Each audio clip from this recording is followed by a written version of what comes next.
Ya pemirsa, untuk membahas lebih jauh terkait janji-janji para bakal jawara Jakarta, kami telah terhubung dengan sambungan Zoom dengan tim pemenangan Pramono Rano, Bapak Hendra Kusuma, tim pemenangan RK Suswono Effendi Syaputra, dan juga tim pemenangan Dharma Kun Ihsan Tualeka. Selamat sore Bapak-Bapak.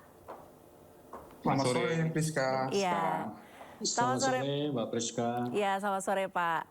Ini mumpung tiga-tiganya lagi ada di sini, saya mungkin mau membantu masyarakat untuk mendapat gambaran begitu.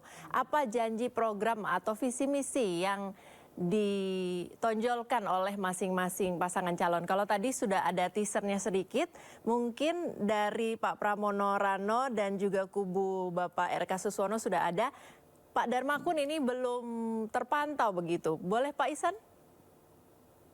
Baik, Priska, selamat sore ya pemirsa dimanapun berada. Sekali lagi kami menyampaikan terima kasih ya kepada seluruh masyarakat DKI Jakarta yang sebelumnya telah memberikan dukungan kepada pasangan Dharma Kun lewat formulir maupun KTP yang telah dikumpulkan. Kemudian kalau kita menyimak terutama di media sosial bagaimana visi misi dari pasangan Dharma Kun, tagline-nya adalah selamatkan keluarga kita, jiwa keluarga kita. Ini dipahami bahwa basis utama dalam program maupun visi misi yang akan digulirkan oleh pasangan Dharma Kun ketika nanti dipercaya untuk memimpin Jakarta adalah pada menyelamatkan jiwa warga Jakarta. Karena bagaimanapun keluarga adalah basis utama atau epicentrum dalam satu pembangunan. Kita tahu baik buruknya satu bangsa itu ataupun daerah tergantung bagaimana keluarga-keluarga mereka atau unit terkecilnya adalah keluarga. Yang kedua, kami juga Dharma Kun menyampaikan terima kasih juga kepada para pemimpin Jakarta sebelumnya atas upaya yang telah mereka lakukan dalam membangun Jakarta, dan itu akan kemudian dilanjutkan oleh Dharma Kun kalau kemudian dipercaya memimpin Jakarta. Jadi semua hal baik yang telah dilakukan oleh para pemimpin Jakarta sebelumnya akan dilanjutkan. Yang berikutnya tentu saja akan fokus pada hal-hal yang menjadi problem warga Jakarta saat ini. Yang pertama misalnya soal lingkungan. Kandidat-kandidat lain juga menyampaikan secara gamblang bahwa persoalan lingkungan adalah menjadi prioritas. Sama juga Dharma Kun juga akan menjadikan persoalan lingkungan sebagai satu hal yang penting untuk dibangun, diatasi problem-problemnya. Kita lihat masalah polusi ya yang sejauh ini masih belum tertangani secara optimal. Kemudian masalah penanganan sampah, ya kita punya benchmark negara-negara maju yang bisa menangani persoalan sampah dengan cukup baik begitu, yang kemudian bukan hanya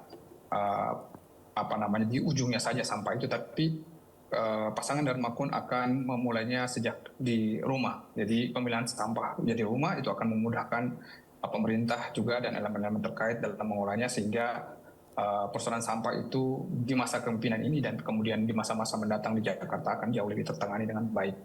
Yang berikutnya, Priska, kita juga konsen terhadap persoalan lapangan pekerjaan. Dharma Kun akan konsen untuk menurunkan angka pengangguran di Jakarta, dan pada sisi lain juga akan memperbaiki UMP kita ya dibikin jauh lebih manusiawi, dan sehingga semua warga Jakarta itu bisa tetap bekerja dan kemudian juga bisa mendapatkan upah yang layak begitu. Dan yang paling penting juga, Priska, persoalan pendidikan juga akan menjadi prioritas ya dalam masa kepemimpinan Dharma Kun jika kemudian dipilih. Itu beberapa highlight yang kemudian menjadi visi besar dari pasangan Dharma Kun, dan yang paling penting sekali lagi kami tegaskan bahwa pasangan atau pemimpin yang lewat jalur independen ini pastinya akan bisa menjaga jarak dengan oligarki, akan bisa menjaga jarak dengan kekuatan-kekuatan politik yang kadangkala itu bisa saja membelokkan misalnya gagasan atau visi misi besar yang sudah disampaikan di awal, tapi kemudian dalam perjalanannya itu menjadi kemudian tertati-tati atau berbelok arah begitu. Ya, baik. Terima kasih. Ini sudah ada 4 gambaran besar hal-hal yang dibutuhkan Jakarta yang ingin dijawab melalui solusi kepemimpinan dari Dharma Kun. Kalau tadi sekilas lihat dari Pak Pramono Rano dan juga RK Suswono, ini ada kesamaan terkait dengan solusi untuk polusi Jakarta menjadi satu perhatian. Boleh dibantu dijelaskan Pak Hendro Kusuma bagaimana mengenai solusi untuk mengatasi polusi Jakarta dan juga mungkin ada visi misi atau janji program lain yang ingin disampaikan. Baik, Mbak Priska. Soal polusi ini sebenarnya memang menjadi persoalan klasik di kota-kota besar ya. Terutama kita sebenarnya kalau kita lihat ada beberapa hal yang menjadi catatan di tim kami adalah operasionalisasi dari pembangkit listrik batubara. Jadi kalau kita lihat kadang-kadang debu batubara itu kan kalau kita di daerah Jakarta selatan atau barat yang dekat dengan Tangerang misalnya, di mana sumber listrik itu dipakai batubara, itu debu batubara itu terasa.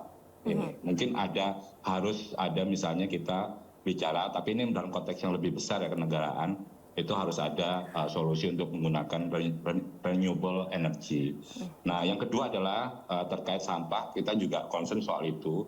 Jadi kompos sampah ini sebenarnya bukan hanya persoalan Jakarta. Jadi gini, maksud saya adalah sumber pupuk kita itu kan terbesar dari Rusia dan China ya, gitu. Padahal Jakarta ini adalah produsen ya, potensial kompos yang baik buat pertanian.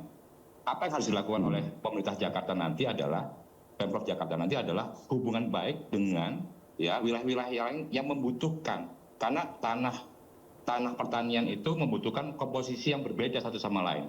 Jadi kalau kita misalnya bisa membangun hubungan yang baik dengan kabupaten yang membutuhkan pupuk kompos, kita bisa dari awal sudah membuat itu, merumuskan komposisi yang pas untuk itu. Artinya seperti harapannya itu. Indonesia, Jakarta harapannya akan menjadi produsen kompos sesuai dengan kebutuhan daerah-daerah begitu ya Pak?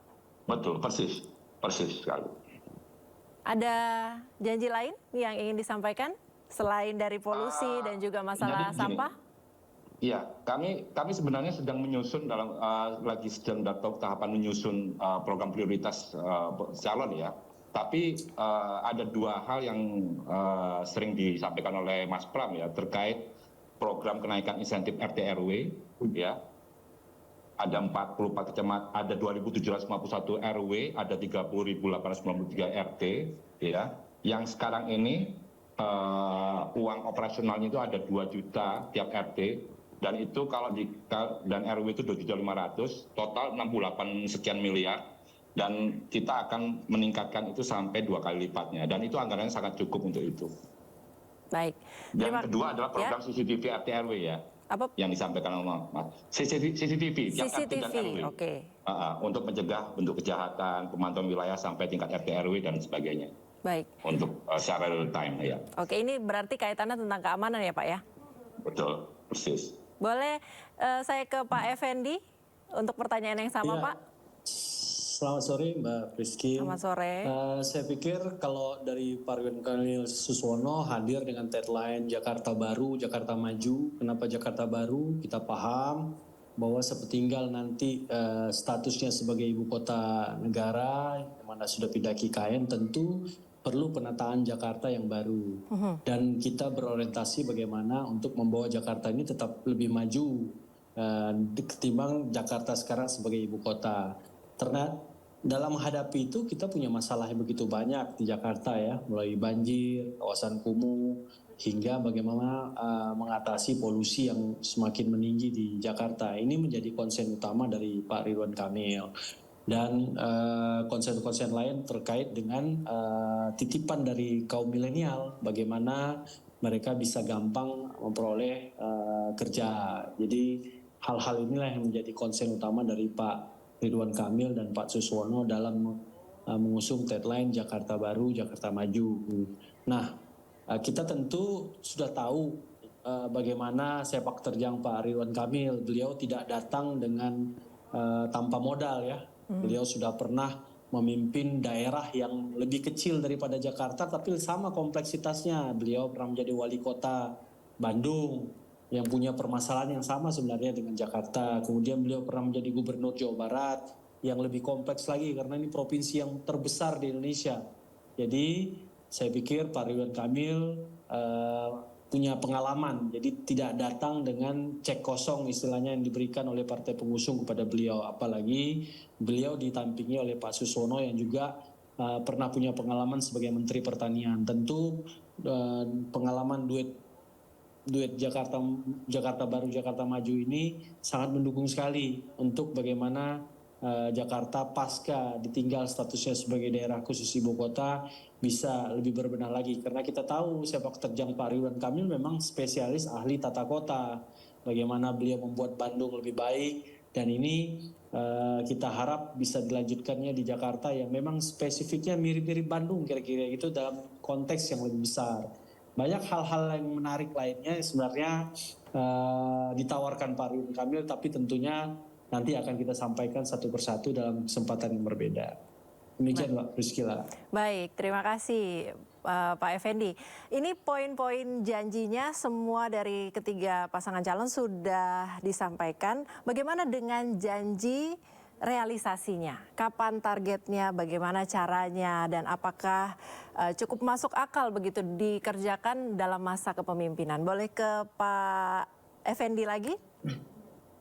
Ya, saya pikir kapan targetnya 100 hari kerja akan ngapain tentu akan mulai dirembukkan oleh tim teknis yang lebih spesifik ya apa yang akan kita lakukan. Tapi paling tidak secara garis besar konsen utama beliau adalah soal penataan kawasan kumuh, soal pengurangan polusi dan soal masalah banjir dan juga masalah pengentasan kemiskinan melalui ketenaga kerjaan kaum milenial.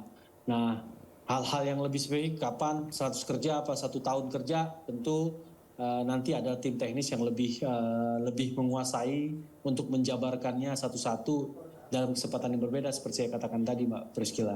Tapi paling tidak itu yang menjadi konsen utama dari pasangan Ridwan Kamil dan Suswono ini Pak. Apakah gambaran target waktu pengerjaan atau eksekusi dari visi misi dan juga program yang diusung ini sudah mungkin bisa disampaikan kisi-kisinya saja pada saat kampanye nanti supaya artinya warga Jakarta itu betul-betul mengerti gitu program selama 100 hari kemudian full selama kepemimpinan itu apa saja dan bisa memutuskan dengan tepat siapa yang harus saya pilih begitu. Ya tentu dalam 100 hari kerja ini dalam masa kampanye nanti Pak Ridwan Kamil maupun Pak Suswono tentu akan menjabarkan lebih detail kepada para pemilihnya apa-apa yang menjadi prioritasnya dalam 100 hari kerja pertama. Tapi saya kira tidak akan lari dari 3 atau 4 permasalahan yang akan dibenahi oleh beliau selama 5 tahun ke depan. Jadi memang saya sempat bertanya juga kepada Pak Ridwan Kamil apa sih yang pengen dibuat secepatnya ini. Ya menurut beliau masalah Jakarta kompleks, tidak bisa hanya menunggu 100 hari dan langsung kita kerjakan langsung jadi. Tentu ada urutannya dan kita yakin dengan kapasitas dan kualitas beliau sebagai pimpinan daerah yang memang punya pengalaman dan saya pikir di Jakarta nanti beliau akan lebih tertantang dan lebih mengeluarkan skill-skillnya dalam menata kota Jakarta pasca tidak lagi menjadi daerah khusus ibu kota itu Mbak Priscila. Baik, terima kasih Pak Effendi. Pak Ihsan boleh Pak target realisasi program? Ya, jadi kita sebenarnya juga tidak boleh melihat pembangunan Jakarta ini ahistorik. Kita harus melihat juga bahwa pimpinan atau gubernur-gubernur sebelumnya juga telah mempunyai legasi ya. Nah, kami kira apa yang sudah direncanakan atau dicanangkan oleh pemerintahan sebelumnya itu tinggal kita lanjutkan secara konsisten. Jadi komitmen ini penting karena pastinya apa yang sudah berjalan sejauh ini ada hal-hal baik yang perlu diteruskan. Nah, kami kira komitmen dan konsistensi ini akan menjadi salah satu hal utama yang dimiliki oleh pasangan Dharma Kun. Kita bisa melihat latar belakang Pak Dharma yang konsisten sebagai seorang perwira polisi saat bertugas di kepolisian, kemudian Pak Kun yang seorang intelektual dan kita kenal beliau adalah dokter termuda di Indonesia. Kombinasi mereka berdua ini akan kita lihat bagaimana komitmen mereka dan konsistensi mereka dalam membangun Jakarta, terutama melanjutkan legasi yang sudah dicapai atau dibuat oleh pemimpin-pemimpin sebelumnya. Itu yang pertama. Yang berikutnya kami perlu tegaskan lagi bahwa yang seperti kami sampaikan sebelumnya, prioritas kita terhadap lingkungan yang itu juga sangat berhubungan juga dengan transportasi publik. Jadi dalam pemerintah sebelumnya kita lihat ada beberapa inovasi dan capaian-capaian baru terutama dalam membenahi transportasi publik. Ini akan kita masifkan lagi.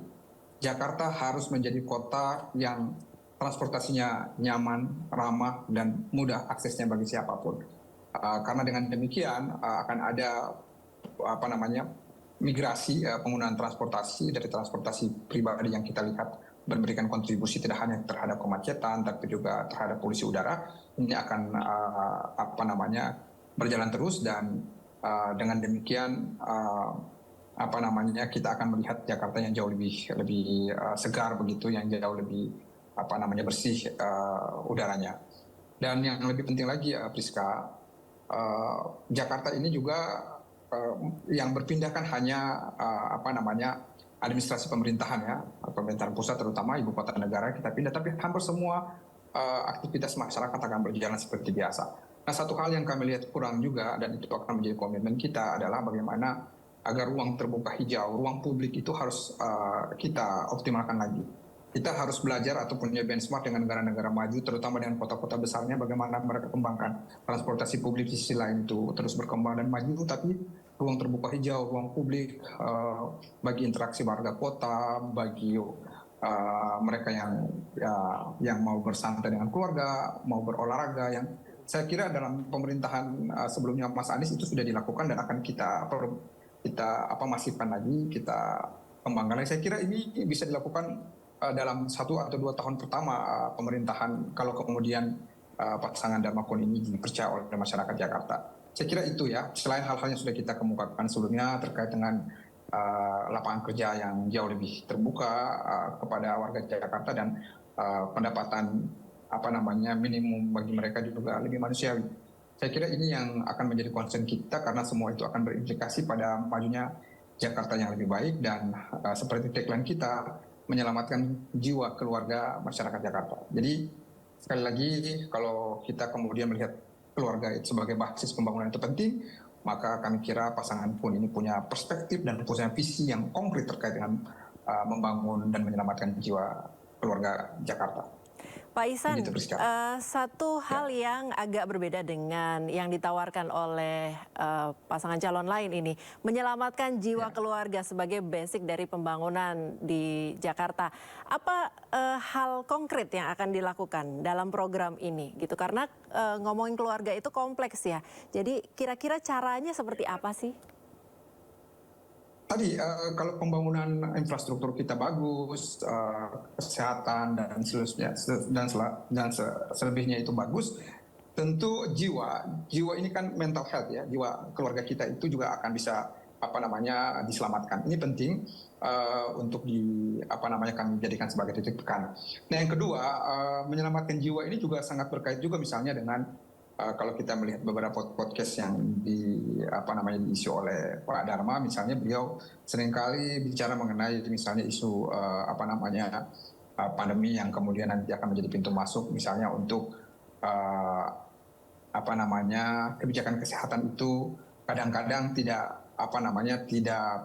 berbasis analisis yang kuat, yang itu bisa mengancam individu-individu dalam keluarga, itu akan menjadi konsen. Jadi manakala satu kebijakan itu baik secara internasional dilihat membahayakan dalam tanda kutip ya keluarga, pasangan ini akan punya komitmen yang kuat untuk memberikan proteksi terhadap setiap keluarga yang ada di Jakarta. Tapi paling penting dari menyelamatkan jiwa keluarga ini dalam artian yang lebih detail adalah agar setiap keluarga kita itu bisa dilihat secara utuh. Kita lihat tingkat kriminalitas yang tinggi juga itu sangat dipengaruhi oleh instrumen atau bagaimana keluarga-keluarga itu diberdayakan atau mendapatkan perhatian dari pemerintah. Jadi sekali lagi menyelamatkan jiwa keluarga ini dalam pandangan kami adalah semua program atau visi yang akan dikembangkan atau akan dijalankan oleh pasangan Dharma Kun bila dipilih oleh warga Jakarta adalah pada keluarga, menyelamatkan keluarga, jiwanya dan semuanya agar bisa hidup dengan tenang, dengan nyaman, dan tentu bahagia di kota yang tadi disampaikan juga sangat kompleks problematika ini. Baik, terima kasih Pak Ihsan. Sekarang saya ke Pak Hendro. Pak Hendro, tadi banyak sekali paparan dari dua pasangan calon. Banyak solusi yang sudah ditawarkan, juga ada janji realisasi waktunya, caranya bagaimana secara detail. Kalau dari Pak Hendro sendiri bagaimana? Kata kunci dari pasangan Mas Pram dan Bang Dul ini adalah bisa dikerjakan. Jadi kami akan menyusun program-program prioritas yang memang bisa dikerjakan, yang tidak janji muluk-muluk, dan sampai tanggal 25 nanti kita akan kenalkan program itu, kita akan terus belanja masalah. Ya, walaupun kita semua tahu ya sama-sama, kadang-kadang kita juga belum nggak bisa merumuskan begitu saja kalau kita nggak bisa dapat masukan dari warga Jakarta sendiri. Jadi kata kuncinya bisa dikerjakan. Baik, pertanyaan terakhir, berapa persen program dari pemimpin sebelumnya yang akan dilanjutkan dan berapa persen yang program baru yang akan direalisasikan oleh semua pasangan calon? Pak Hendro mungkin?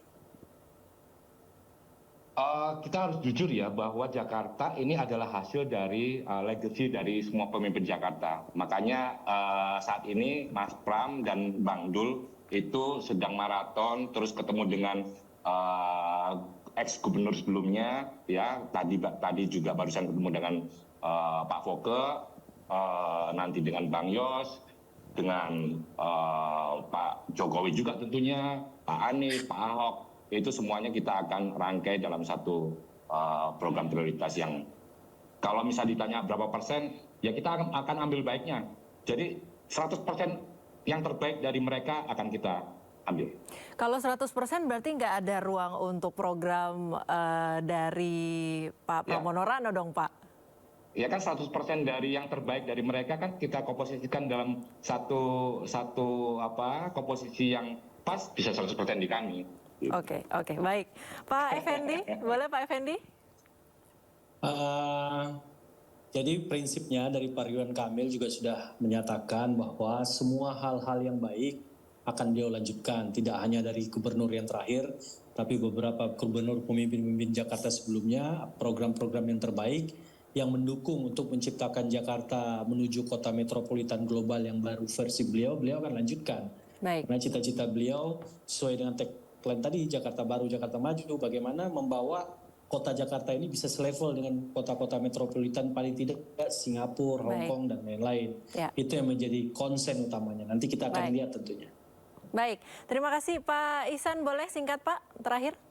Ya, jadi seperti sudah disampaikan sebelumnya, semua program dari kepala daerah sebelumnya yang pro rakyat, yang kemudian memberikan kontribusi terhadap kemajuan Jakarta, 100% akan dilanjutkan oleh Pak Dharma Pongrekon dan Pak Punwardana kelak nanti dipilih atau dipercaya oleh masyarakat Jakarta.